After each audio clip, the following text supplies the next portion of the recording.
Bonjour, mon nom est Steve Ménard, je suis conseiller en développement régional à l'Appui pour les proches aidants. L'Appui pour les proches aidants, c'est un organisme qui vient en aide aux personnes proches aidantes du Québec. On offre des services de répit, de soutien psychosocial, puis on a aussi une ligne info aidant pour toutes les personnes proches aidantes qui ont des questions en lien avec la proche aidance. Vous avez certainement déjà entendu la fameuse phrase « La communication est essentielle au sein d'un couple pour son bon fonctionnement ».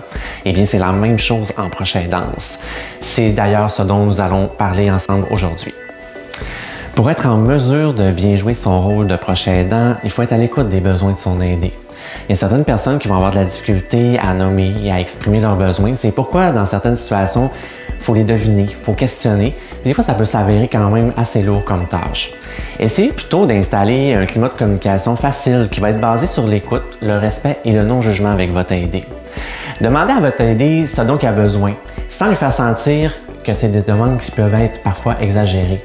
À ce moment-là, ça sera à vous de voir par la suite si vous êtes apte ou non à combler ces besoins-là.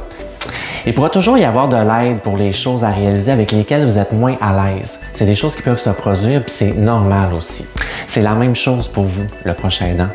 Nommez vos émotions, vos limites, vos sentiments. Il n'y a pas de problème à dire qu'aujourd'hui, notre niveau de patience ou notre niveau d'énergie est moins bon.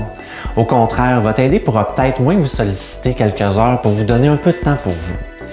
Faut pas oublier que nous sommes des êtres humains, on n'est pas des robots. On ne peut pas être en forme ni disponible émotionnellement 365 jours par année. Alors ne vous sentez surtout pas coupable d'être fatigué un matin, d'être impatient ou d'être frustré. C'est des émotions qui sont normales. Puis quand elles surviennent, c'est important de prendre le temps de les vivre. Discutez avec votre aidé. Partagez-lui vos émotions. Dites-lui lorsque c'est une mauvaise journée. Si vous instaurez un bon climat de communication, vous pourrez parler de ces choses-là avec lui sans vous sentir coupable, sans faire en sorte que lui aussi se sente coupable à son tour d'être, si on veut, la cause de ces sentiments-là ou des émotions que vous vivez. N'oubliez jamais que votre aidé, il peut être là pour vous aussi. Si vous êtes arrivé à installer un bon climat de communication entre vous deux, vous allez pouvoir nommer les choses, nommer les émotions, comment vous vous sentez. Puis ça va être la même chose aussi pour votre aidé. L'important, c'est qu'il y ait un beau climat de respect, d'écoute puis d'empathie l'un envers l'autre. Si jamais vous avez besoin de parler avec un professionnel, quelqu'un qui va être neutre, que vous ne connaissez pas, à l'Appui, on a une ligne qui est spécialisée pour ça.